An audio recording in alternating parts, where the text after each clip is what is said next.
Շնորհակալություն ազգային ժողովի մեծարգո փոխնախագահ, արգելի գործընկերներ, սիրելի քաղաքացիներ, ուզում եմ նախ արձանագրել,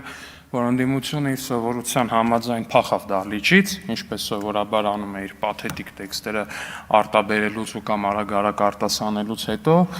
ու անցնեմ արդեն բունյութին։ Սերժ Սարգսյանի թիմակիցները այստեղ այս ամբիոնից ըստ երևույթին խիստ զարմացած էին, որ հնարավոր է լինել երկրի վարչապետ եւ չօգտագործել օրինակ թմրանյութեր։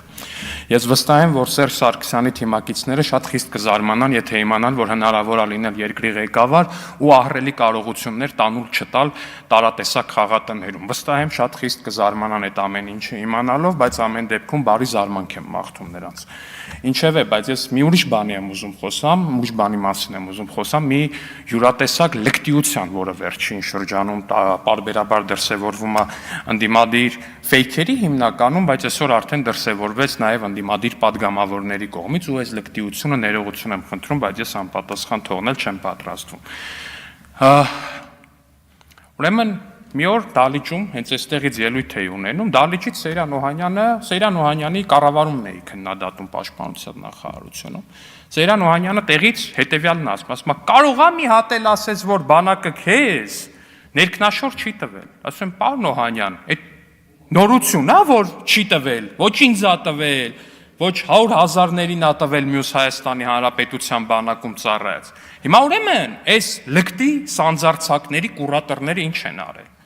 Բռնել են, սա սարքել են սենց մի հատ քաղաքական խոսույթ, որով իրանց արևին թիրախավորում են ինձ։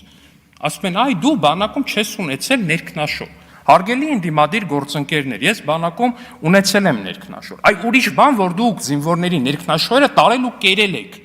Փոխաբերական իմաստով եք կերել, բայց դուք ներքնաշոր ուտողների իշխանություն եք եղել, որտեվ դուք զինվորներից գողացել եք ներքնաշորը։ Ինձնից չէ 100,000-ավոր զինվորներից Հայաստանի Հանրապետությունում չի եղել զինվոր, որը ծառայի ու բանակում իրան հասանելիք, օրինակ Ծելնյաշկան կամ մյուս ներքնաշորը իրան տրամադրեն։ Խի չի եղել, որովհետև դուք դա տարել ու կերել եք։ Սերժ Սարգսյանի կառավարման տարիներին բանակում կերել են բանակից զինվորների ներքնաշորերը։ Հիմա եկել է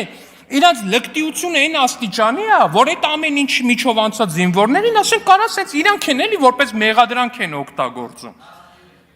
Հա, նասկի են կերել, այո, գուլպայել են կերել, զինվորի գուլպայել են կերել, ամեն ինչ կերել են, ինչ տեսել են, կերել են այս մարդիկ ու իրանց թվում է, որ իրանք այն աստիճանի լկտիացել են, որ կարան դա օգտագործեն որպես թիրախավորում դիմացինի։